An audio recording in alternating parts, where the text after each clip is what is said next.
Assalamualaikum warahmatullahi wabarakatuh. Nuwun kula nuwun salam kaluwijengan Jawa Ramating Gusti Maha Agung. Kasugengan katentreman miwah kasarasan mugia lumuntur kunjuk kagem panjenengan dalasan kula rahayu rahayu sagung dumadi. Kunjuk kagem panjangipun pepunden sesepuh bini sepuh ingkang satuhu kinepekten. Kunjuk kagem pangemban pangbating praja satira negari ingkang wicaksana ing budi minangka payumaning kala tasih ingkang sumudar sana. Kunjuk kagem panjangipun para lenggah kagum semana putri ingkang satuhu kenurmatan. Langkung-langkung ingkang hormati sanget kunjuk kagem ingkang amogati. Kunjuk kagem pepunden kawula Bapak Sarjo, Ibu Juwariem, pidalem wonten dusun Jetis RT kalih RW Gangsal Desa Katong Kecamatan Toro Kabupaten Grobogan. Ing siang menika kanthi ngaturaken atur pambagya rahayu rawuhipun panjenengan sedayanipun ingkang sampun derek mangayu bagya ugi derek ngaturaken doa restu adicara ngunduh mantu.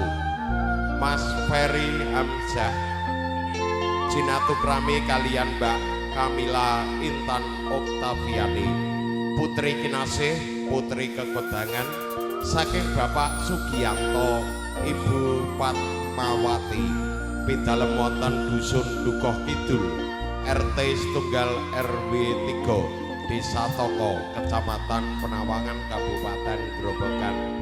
Kanthi ngaturaken doa restu kunjuk kagem temanten kekalih mugi-mugi temanten kekalih anggenipun urip bebrayan tansah lelunggahan keluarga ingkang sakinah mawaddah warahmah enggal kapiyantuk momongan putra ingkang soleh tuwin solekah amin ya robbal alamin. Ing siang menika kunjuk kagem panjenengan dalasan kula dherekaken manengku puja puji syukur kaliyan Allah Subhanahu wa taala kanthi pangajab mugi-mugi pertemuan ing siang menika wiwit purwa madya tuwin wasana manggih karahayon. Kunjuk kagem sanggane para tamu Bapak Ibu ingkang dahat kinurmatan kepanggihan kawula sakanca saking kadang-kadang EYB Musik Elek Yo Band ugi sarengan kalian Aji Jaya Audio Sound System boten kesopen dipendhet gambaripun saking Wijaya Production.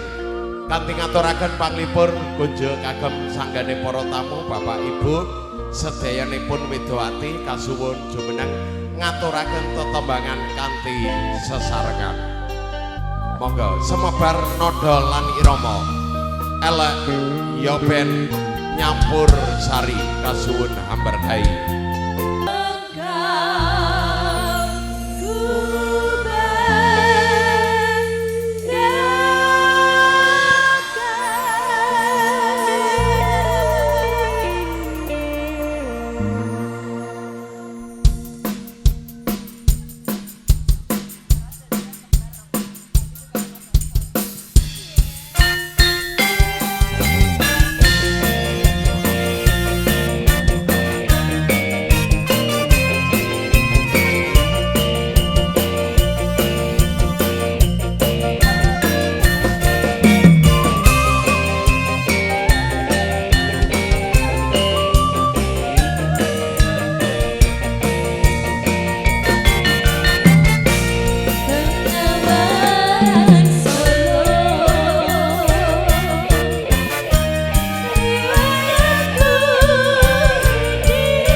Sedayanipun Widwati saking pagelaran campursari EYB Musik Elek Yo Ben sampun ngaturaken panglipur konjo kagem para tamu Bapak Ibu nggih langkung-langkung ing nganembe rawuh kelaturaken sugeng rawuhipun sugeng pinaraan sugeng krahapi pasugata ingkang sampun sumati kanthi ngaturaken tetepangan setunggal bapa setunggal Widwati ingkang badhe hamberkahi monggo kasuwun jumeneng sowanipun Mbak Wulan Anggara.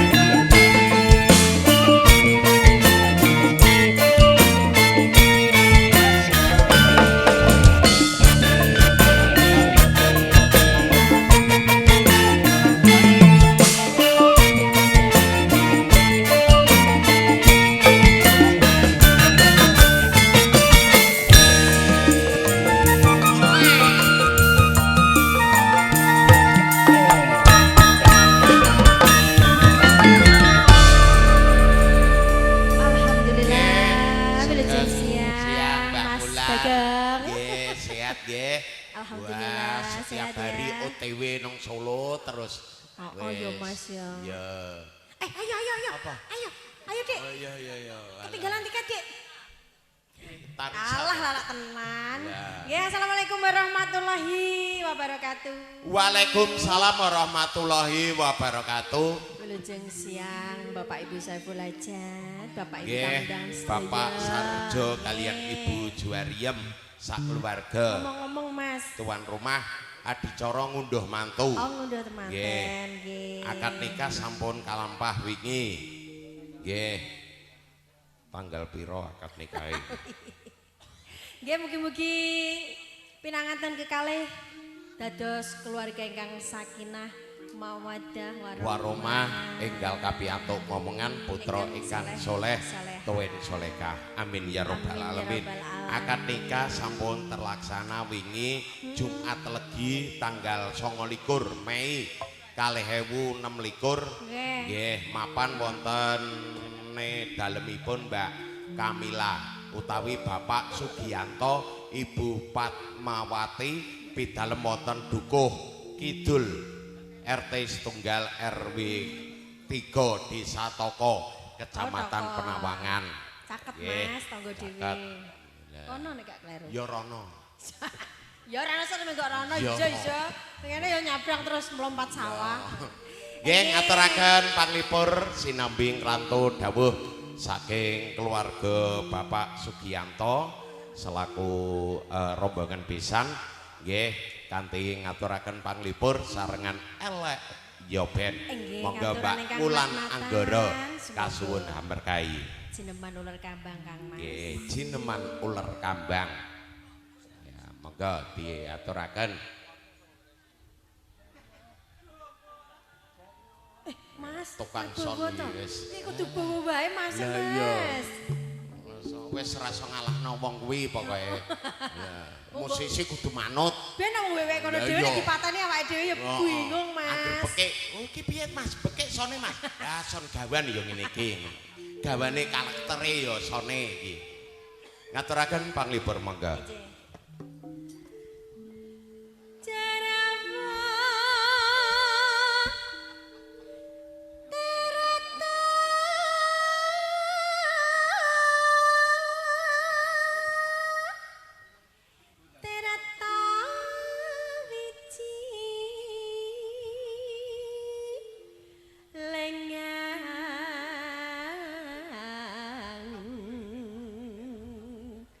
Kosong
matur sembah nuwun Mbak Wulan Anggara sampun ngaturaken panglipur geni-geni Jawi sampun diaturaken jineman uler kambang.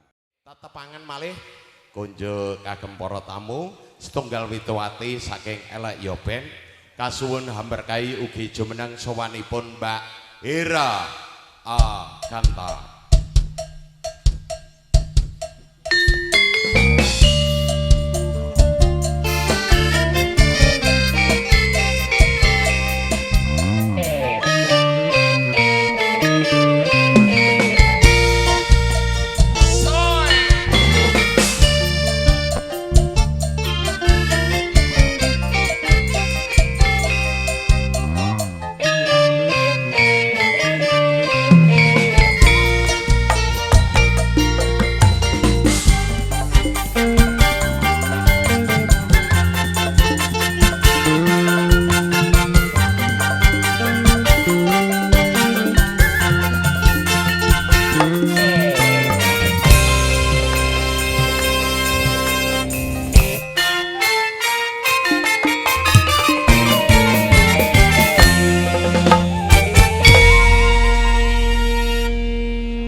Barang berharga.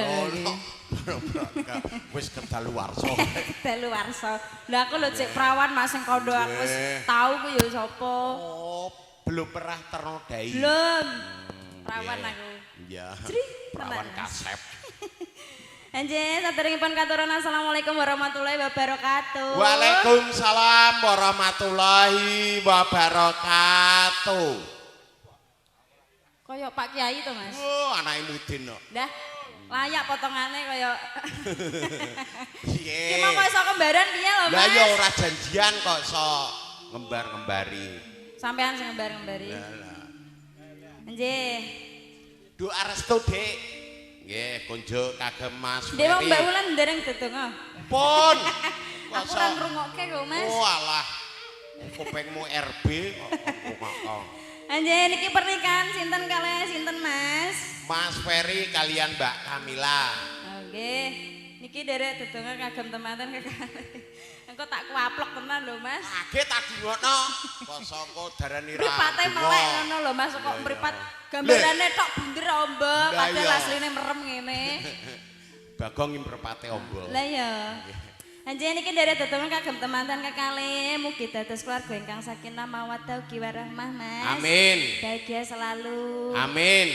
Enggal-enggal pikantuk omongan ingkang. Amin ya robbal alamin. Wis isaku ndongane kuwi tok, Mas. Iki ibuke ingkang wonten ngajeng Mbake. Nggih. Kelihatane adik kakak, Mbak. Kok mirip? Kok pasuryane wajahe mirip. Napa kembar, Bu?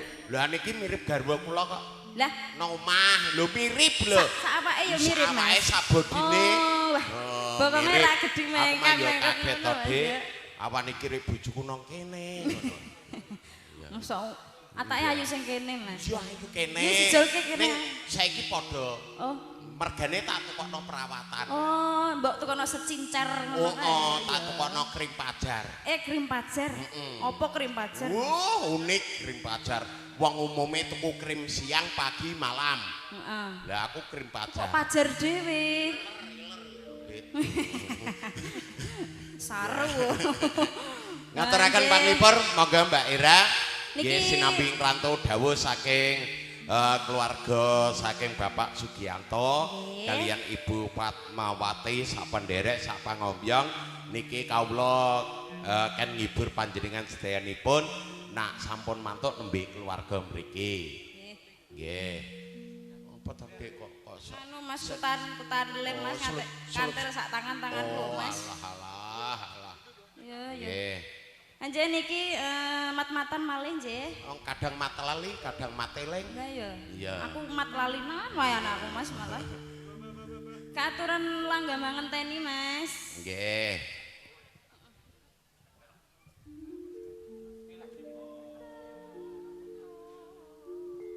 Nggih. Semono Mas. Semene.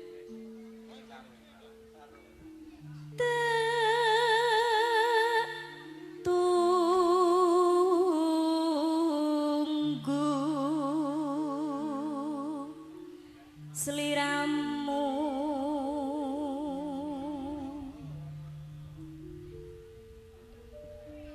Rawo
Langgamipun Mbak Ira.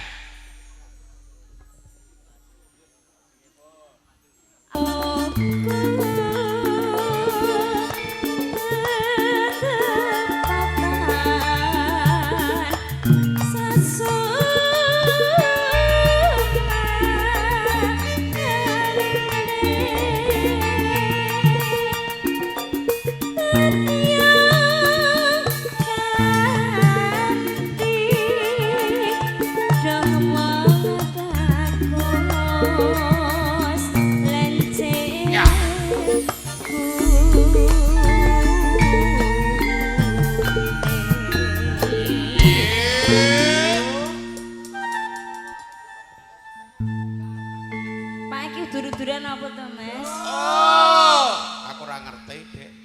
Nggih, swantene Mbak Ira kan sae. Iki wis percaya aku. Nggih. Ngene iki kok gelunganku dadi tambah gedhi lho, Mas. Nah, iki pengetes apa ki? Apa? Pikiranmu. Oh, ngono. Iya. Iki tak tesik. Apa? Umpama Pak Sarjo. Duwe ndok mlekeren 10 apa ndok basa 10 dijikuk loro kari pira? Kari 8, Mas. Alah ayo pekok. Dungokno. Aku sekolah entuk rengkeng terus lho, Mas. Lah iya, iki ngetes pikiranmu. Iki aku nek ning kene dadi gendeng malah. Lah iya, umpama nggih, Pak Sarjo duwe ndok mlekeren utawi ndok basa 10 dijikuk loro kari pira? Kari 8. Alah goblok, kari buak kok ndok basa mbok pangan. Oh, alah. Lah Mas aku ya penjumlahan pengurangan ngono kae kok, Mas. mbak kok. Ngene iki ndak ketara gendengku ning kene to. Nggih, monggo. Kledeng kledeng kait teko ranya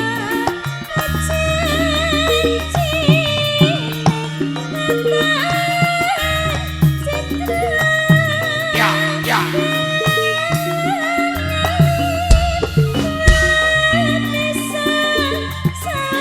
Hita.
Tes apa neh? Ngetes pikiranmu lho. Ngono kuwi wis jelas ra lulus aku nak. Ora lulus.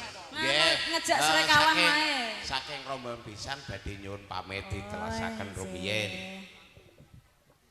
Kledeng kledeng kae teko ranyat Ake.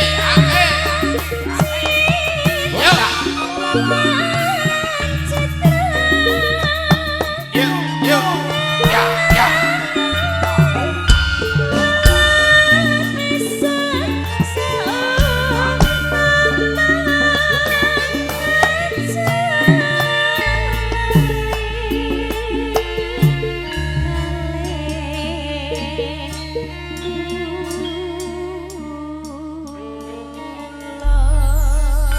Matur sembah nuwun Mbak Ira sampun ngaturaken langgam campursari kanthi cakep. Nggih mugi saged ngaturaken panglipur konjuk kagem para tamu Bapak Ibu. Nggih.